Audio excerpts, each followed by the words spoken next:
Hello friends, welcome to my channel. पुराणों में वर्णित एक प्रसिद्ध पौराणिक कथा है जिसमें देवताओं और दानवों ने मिलकर समुद्र का मंथन किया था, जिसे समुद्र मंथन कहा जाता है। कहते हैं कि दुर्वासा ऋषि ने अपना अपमान होने के कारण देवराज इंद्र को वैभवहीन हो जाने का श्राप दे दिया था। तब भगवान विष्णु ने इंद्र को शाप मुक्ति पाने के लिए असुरों के साथ समुद्र के मंथन के लिए कहा। यह कथा विष्णु पुराण में वर्णित है। कहा जाता है कि समुद्र का मंथन क्षीर सागर में हुआ था। मंदरांचल पर्वत को मथनी तथा वासुकी नाग को नीति या रस्सी बनाया गया।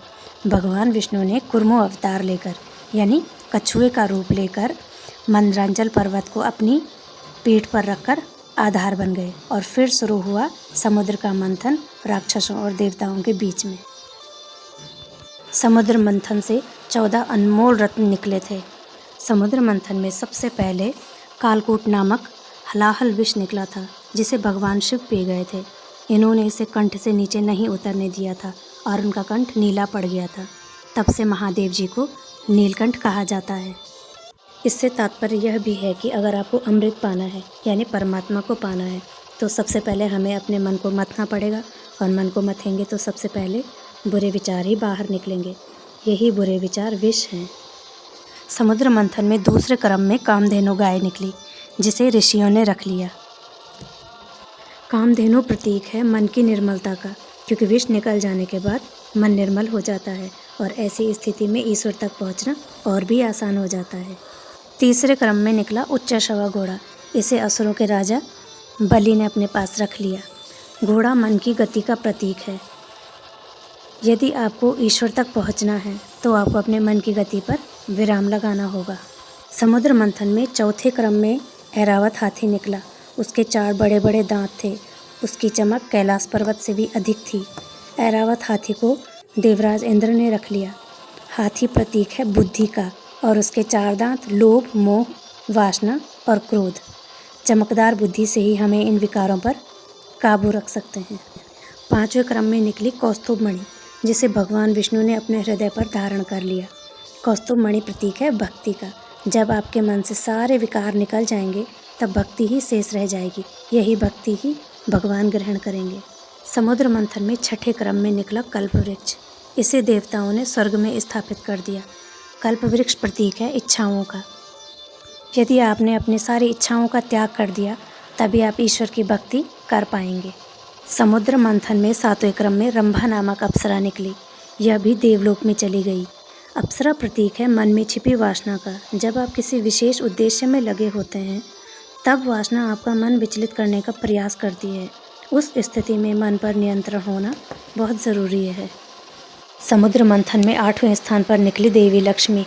देवी लक्ष्मी ने भगवान विष्णु का वर्ण कर लिया। लक्ष्मी प्रतीक है धन, वैभव और सांसारिक सुखों का। जब हम ईश्वर की प्राप्ति करना चाहते हैं तो सांसारिक सुख हमें अपनी ओर खींचते हैं, लेकिन हमें उस ओर ध्यान न देकर ईश्वर भक्ति में ही ध्यान लगाना चाहिए। समुद्र मंथन से 9वें क्रम में निकली वारुणी देवी। इसे राक्षसों ने रख लिया। वारुणी का अर्थ है मदिरा यानी नशा। नशा कैसा भी हो, शरीर और समाज के लिए बुरा ही होता है। यदि हम ईश्वर की प्राप्ति चाहते हैं तो सबसे पहले नशा छोड़ना होगा। समुद्र मंथन में 10वें क्रम में निकली चंद्रमा। चंद्रमा को भगवान शिव ने अपने मस्तक पर धारण कर लिया। चंद्रमा प्रतीक है शीतलता का। जब आपका मन बुरे विचार, लालच, वासना, नशा आदि से मुक्त हो जाएगा, उस समय आपका मन चंद्रमा की तरह शीतल हो जाएगा और ऐसे मन वाले भक्त को ही ईश्वर की प्राप्ति होती है। समुद्र मंथन से 11वें क्रम में निकला पारिजात वृक्ष। इसे भी देवताओं ने स्वर्ग में स्थापित कर दिया। इसका तात्पर्य है कि सफलता प्राप्त होने से पहले मिलने वाली शांति। जब आप ईश्वर के इतने निकट पहुंच जाते हैं तो आपको आपकी थकान स्वयं ही दूर हो जाती है और मन में शांति का एहसास होता है। समुद्र मंथन में 12वें क्रम में पांचजन्य शंख निकला। इसे भगवान विष्णु ने धारण कर लिया। यह शंख विजय का प्रतीक माना जाता है। साथ ही इसकी ध्वनि भी बहुत ही शुभ मानी जाती है। जब आप ईश्वर से एक कदम दूर होते हैं तो आपके मन का खालीपन ईश्वरीय नाद यानी स्वर से भर जाता है। समुद्र मंथन में सबसे अंत में भगवान धन्वंतरी अपने हाथों में अमृत कलश लेकर निकले। भगवान धन्वंतरी प्रतीक है निरोगी तन व निर्मल मन के। भगवान धन्वंतरि को आयुर्वेद का जन्मदाता भी कहा जाता है। और 14वें नंबर पर हो गया अमृत। इस 14 अंक का अर्थ है 5 कर्मेंद्रियाँ, 5 ज्ञानेंद्रियाँ और 4 अन्य हैं मन, बुद्धि, चित्त और अहंकार। इन सभी पर नियंत्रण के बाद ही हमें ईश्वर की प्राप्ति हो सकती है। तो ये थे वे 14 रत्न जो समुद्र मंथन से निकले थे। वीडियो पसंद आए तो लाइक कीजिएगा। Thanks for watching and please subscribe the channel.